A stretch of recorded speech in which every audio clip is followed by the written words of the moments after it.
Hi, everyone. My name is Brecken Lawrence. I'm a senior at K-State studying nutritional sciences and Spanish. I'm also pre-medicine. My presentation is over forced sterilizations in Latin American women in relation to the film Blood of the Condor, directed by Jorge Sanjinés in 1969. I worked with Dr. De Paoli on this project, and I am so excited to share with you all my findings. So to begin, I chose this project because of my pre-medical background. I wanted a topic that was able to combine both my interests in medicine and Spanish. And once Dr. De Paoli recommended I watch Blood of the Condor, I knew this was an issue I wanted to learn more about. After watching the film and learning more about Jorge Sanjinés, I found that he is an extremely community-oriented man. He's from Bolivia, and the passion and raw emotion he depicts in Blood of the Condor shows how he felt about these sterilizations, especially in his home country. One other thing I found interesting was Sanjinés directed this film based on accounts by the indigenous people in Bolivia. So to begin with my thesis, there are a couple of main points I'd like to cover during this presentation. To begin, I'd like to talk about the ethical problems of forced sterilization. They are numerous, but in my research, I found many women reported problems of coercion, language barriers, lack of autonomy, and uninformed consent. And these are all types of ethical violations, and one or more of these combined contributed to their sterilization abuse.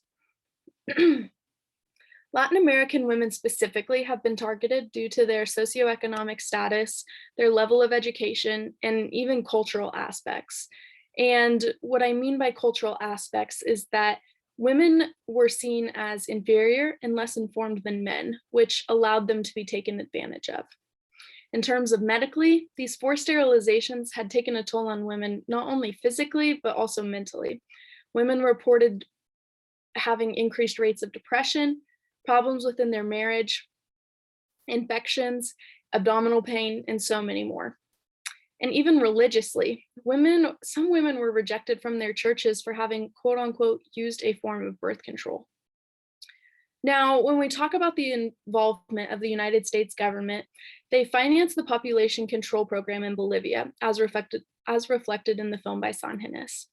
Bolivia was a country of imperialistic nature at the time, meaning the citizens were forced or influenced by military power. And this imperialism influenced the amount the Peace Corps organization had in their involvement in the sterilizations in Bolivia. And in the film, Sanjinés reflects his involvement and commitment to his community by showing the impact the Peace Corps organization had not only on the indigenous women, but on the indigenous community as a whole. For example, the protagonist of the movie, and also the chief of the tribe, Ignacio, learns his wife has been sterilized without her knowledge after listening to organization members conversing. This led to attacks against the foreigners, violence, and even the deaths of many indigenous people trying to protect their families and community. I'd also like to talk about what I believe is the root cause behind these forced sterilizations. In the 1900s, a new movement was born. It was called the eugenics movement.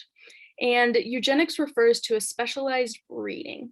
And so those who were in favor of eugenics suggested that those with more favorable traits should reproduce more, such as those of European descent, higher socioeconomic status, and higher education level, and those of less desirable characteristics, such as indigenous people, should reproduce less. And they believed that it would contribute to a human population with more desirable characteristics. Eugenics has been influenced over the century by gender, race, and even social attitudes. And to show you how prevalent it was back then, in the 1900s, these sterilizations were so frequent that women in Latin America simply referred to them as la operación, or the operation. While these forced sterilizations are far less prevalent today, the issue still occurs. I've provided a picture of the headline to the right after Latin American women were allegedly subjected to involuntary sterilizations in an ICE detention immigration center in Georgia. This was recent. This was in 2020, less than a year ago. Another example is between the years 2006 and 2010, over 140 female inmates of all ethnicities were forcibly sterilized. So we can see that this issue has not 100% gone away. I believe that public awareness and a systematic solution are needed to stop this abuse from happening. And as with previous history of racism and discrimination, minorities are afraid to seek medical care due to the fear of this happening again. I believe this research will benefit me as a future physician and allow me to understand how to provide better care to those who have been affected by these violent acts. So, thank you so much for watching my presentation. I look forward to any questions you may have. Thank you so much.